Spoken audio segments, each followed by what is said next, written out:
आदरणीय हरित नागपाल जी, आदरणीय श्री सत्यजीत सेन जी, आदरणीय श्री प्रसाद संगमेश्वरम जी और श्री आदरणीय शाहबाज खान जी, मेरे सभी प्रिय देशभक्त भाई और बहनों, मैं सर्वप्रथम आइसक्रीम कांग्रेस 22 का अधिकृत शुभारंभ हुआ ऐसा घोषित करता हूं। और आइसक्रीम कांग्रेस 22 में जो चिंतन होगा, मंथन होगा, चर्चा होगी, संवाद होगा, वो इस क्षेत्र में काम करने वाले सभी जीवन को अग्रसर करने वाला होगा, ऐसी अपेक्षा व्यक्त करता हूं। ये बहुत अच्छी पेशकश है कि इस विषय को लेकर सभी इस क्षेत्र के मान्यवरों के साथ संवाद हो, बात हो। इस कार्यक्रम की शुरुआत में जब दीप प्रज्वलित किया गया तो एक सुंदर मधुर ऐसा आध्यात्मिक गीत भी गाया गया। गणपति बाप्पा मोरैया कहते हुए, सिद्धि विनायक भगवान को नमो नमो कहते हुए उस गीत के शब्द हमारे कानों पे एक आध्यात्मिक वातावरण में हम सुन रहे थे।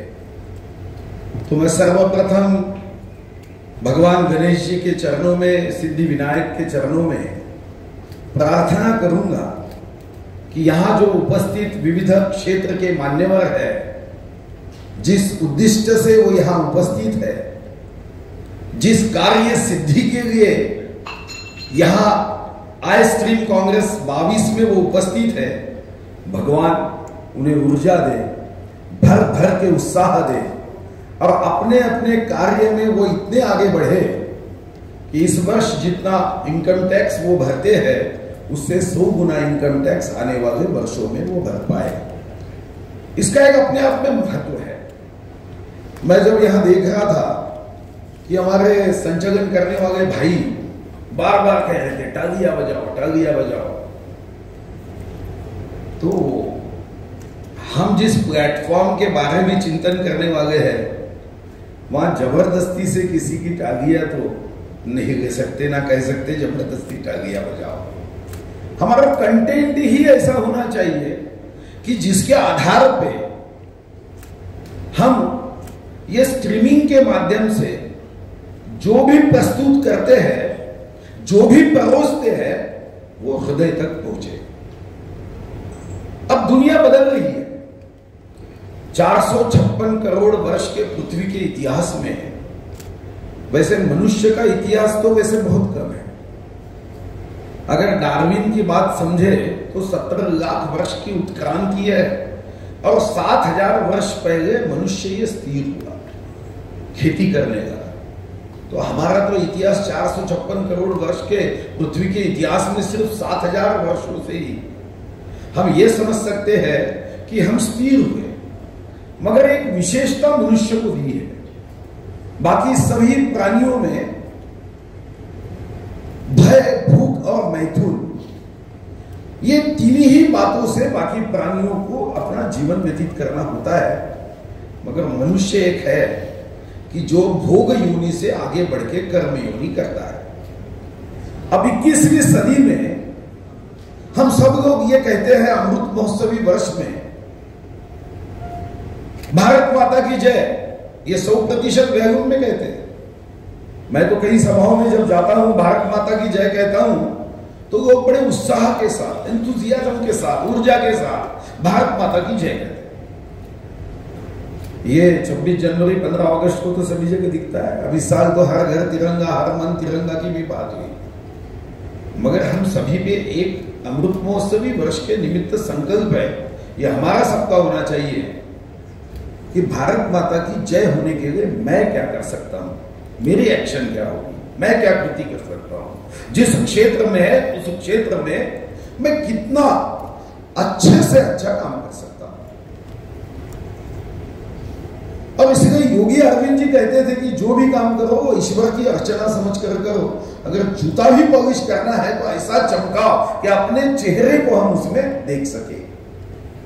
अब ये आय स्ट्रीम कांग्रेस में हमें चिंतन क्या करना होगा? हमारा देश कोई भी सेक्टर में, कोई भी क्षेत्र में पीछे नहीं है, नंबर 1 है। मैं वित्त मंत्री था, फाइनेंस मिनिस्टर था, तो फाइनेंस का अभ्यास करते हुए एक समय एक संयुक्त राष्ट्र संघ ने पुरानी कुछ कागजों को रिकॉर्ड के रूप में प्रस्तुत करते हुए कुछ आंकड़े दिए। अब उस आंकड़ों में एक आंकड़ा बड़ा चौंकाने वाला था कि पूरे विश्व में भारत का जीडीपी ये 1750 में 24.4% था। यानी विश्व की इस जीडीपी में हमारा चौथा हिस्सा था। ये हमारे लिए अभिमान की बात है, और इसीलिए शायद तब गाने बनते थे कि दाल दाल पे सोने की चिड़िया। अब तो असली चिड़िया भी नहीं दिखती, पर्यावरण को हमने बिगाड़ दिया।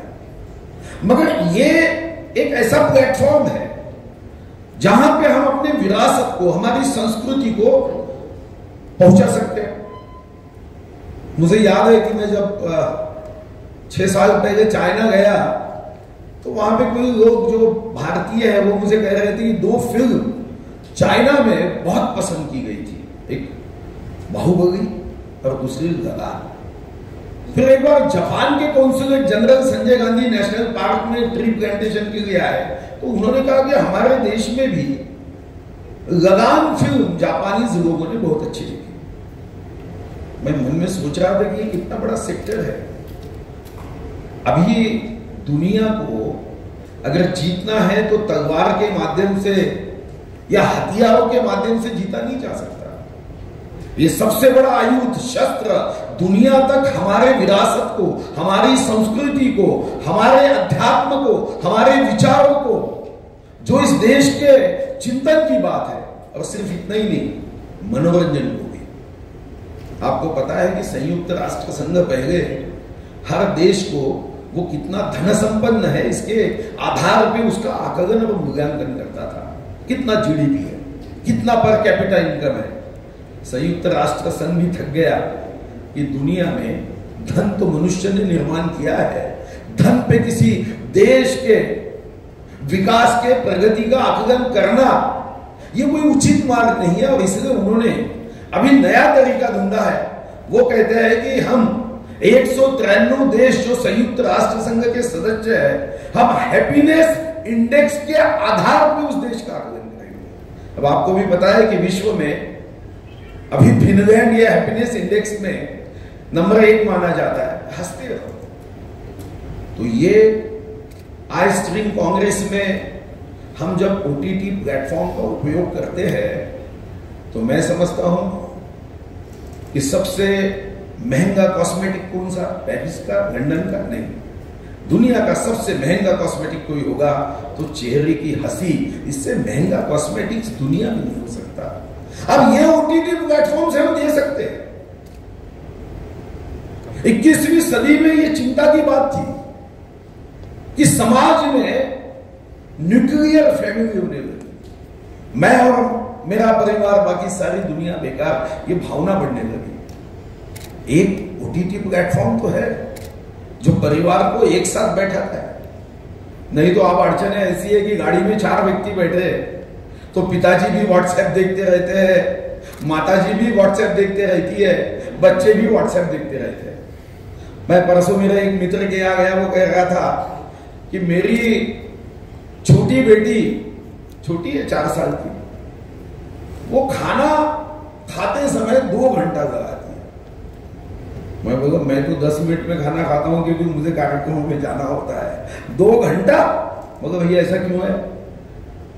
तो खाना खाते समय उसके हाथ में जब मोबाइल दिया जाता है तो वो मोबाइल, खाना बंद हो गया तो माँ और पिता मेरा मोबाइल निकाल लेते, ये डर के मारे वो 2-2 घंटा हाथ में मोबाइल रखने के लिए खाना नहीं मिलती। तो ये 21वीं सदी का जो नए युग के जो परिवर्तन है, अब मोबाइल तो उसके हाथ में है, मगर मोबाइल में अगर अच्छी बातें गई, अगर उसमें अच्छे विचार गए। अगर अच्छा ओटीटी प्लेटफॉर्म में हम कोई फिल्म देते हैं, वो अगर अच्छी गई, और कहीं आते समय मुझे किसी ने अभी बताया कि सिर्फ ये कोई मनोरंजन के लिए नहीं, मनुष्य के जीवन के बदलाव के लिए भी ये प्लेटफॉर्म का सही उपयोग हम अगर करें। मुझे आते समय किसी ने कहा कि कुछ बातों में कैसा बदलाव होता है, तो उसने कहा कि शार्क टैंक उद्योजकता बढ़ाने वाली बात। अब हमारे देश में उद्योजकता बढ़ाने के लिए बहुत अच्छा प्लेटफॉर्म है कि जिसमें लोगों को हम प्रोत्साहित कर सके, मोटिवेट कर सके, उसके समस्याओं का निराकरण समाधान करने के लिए भी हम कोई ऐसे इस विषय में कोई वेल इन्फॉर्म जनरेशन निर्माण। और हमारे देश में तो भर के है। मैं सांस्कृतिक विभाग का मंत्री हूं, मैं आपसे अपेक्षा करता हूं और अपेक्षा नहीं करूंगा। मैंने पिछले समय में भी जब जीएसटी आया 1 जुलाई 2017 को, मुझे याद है एक अकेला महाराष्ट्र स्टेट था, बाकी सब राज्यों ने एंटरटेनमेंट टैक्स ये जीएसटी में मर्ज होने के बाद भी अपने कारपोरेशन, अपने म्युनिसिपैलिटियों के टैक्स को कम नहीं किया।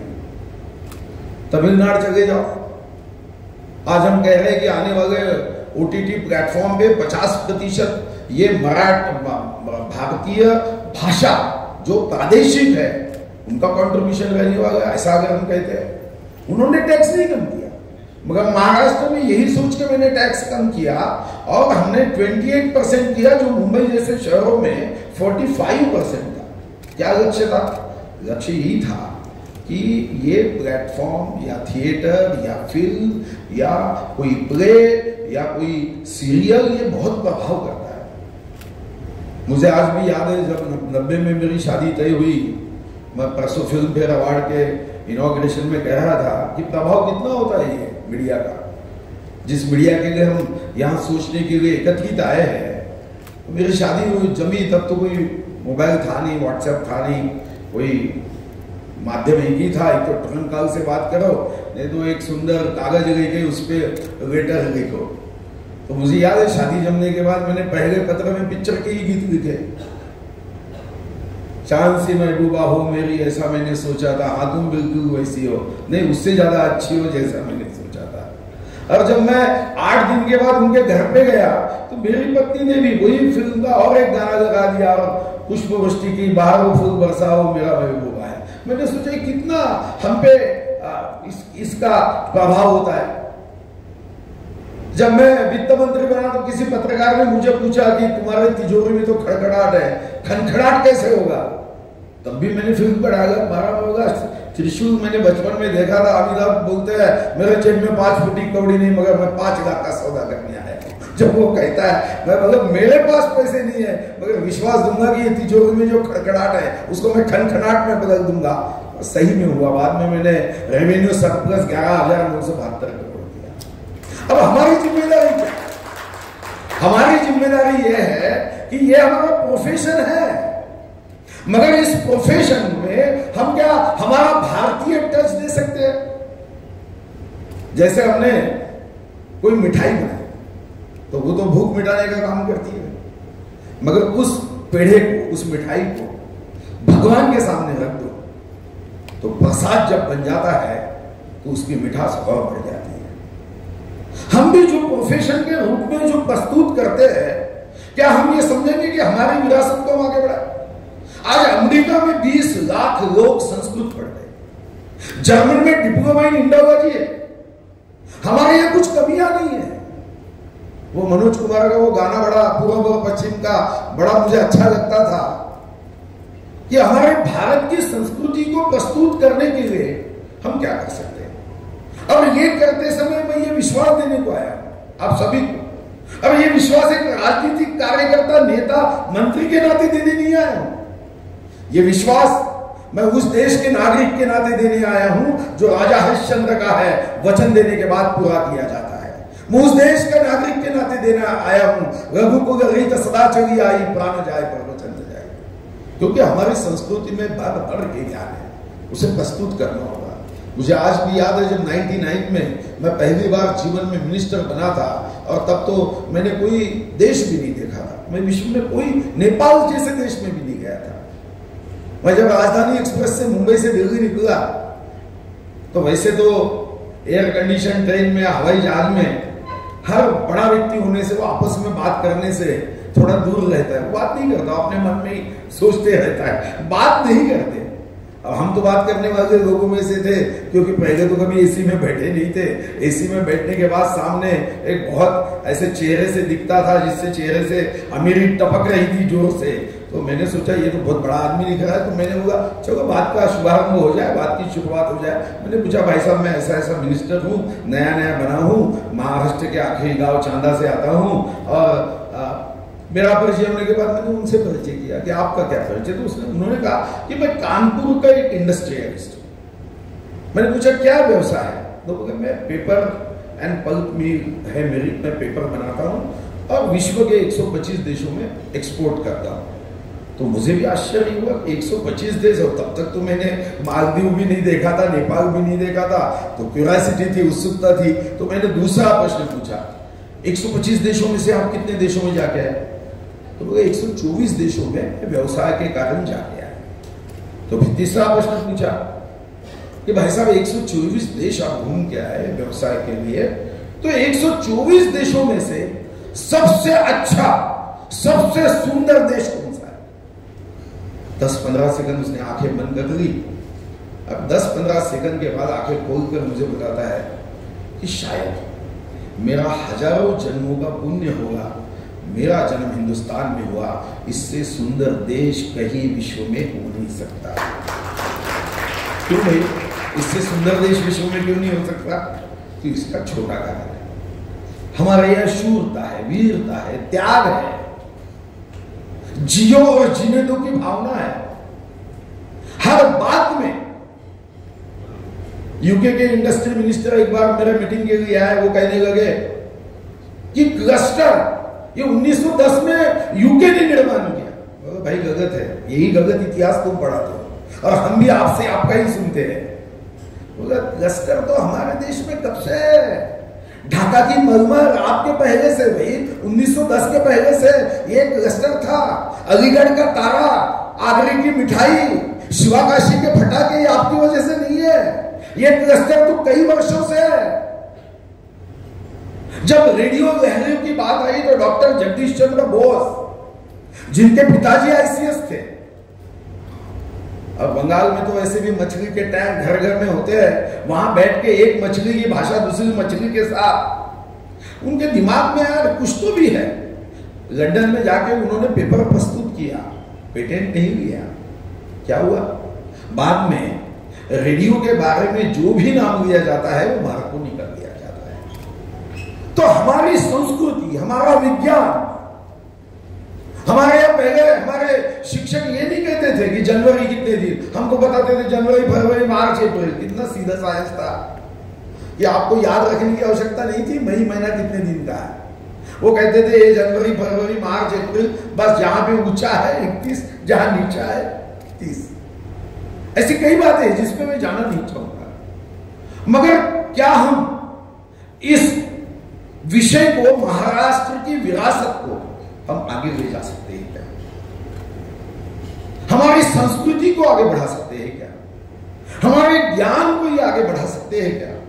और ये बढ़ाने के लिए अगर आपके सेक्टर में, आपके क्षेत्र में जो लोग आगे आना चाहते हैं, मैं भी विश्वास देता हूं कि वैसे तो मैं कॉलेज में 17वें साल में चुनाव में खड़ा रहा, तब से ये नारा सुनते आया हूं, सुधीर बहु आगे बढ़ो, हम तुम्हारे साथ हैं। मगर आज मैं आप सभी के सामने ये कहने आया हूं कि आप सब लोग आगे बढ़ो। महाराष्ट्र का सांस्कृतिक विभाग पूरी शक्ति के साथ आपके साथ है और आपसे अपेक्षा यही है कि अभी तो कितना बदलाव हुआ। एक समय में बराबर बिना का गीत माला सुनने के लिए वो समय पे सब लोग एकत्रित होते थे। रामायण के समय तो कर्फ्यू लग जाता था बिना पुलिस के आवाज से। अब तो जब चाहे तब गाड़ी में, जब चाहे तब बाथरूम में, जब चाहे तब जो हमें सुनना है वो सुन सकते हैं, जो ज्ञान पाना है वो पा सकते हैं। तो ये टेक्नोलॉजी तो बहुत आगे गई है। परसों मैं एक एलन मस्क पे किताब पढ़ रहा था, तो वो तो और एक रिसर्च कर रहा है कि ये तो बहुत तकलीफ का कारण है। वो कहता है कि यार इससे आउटपुट क्या है?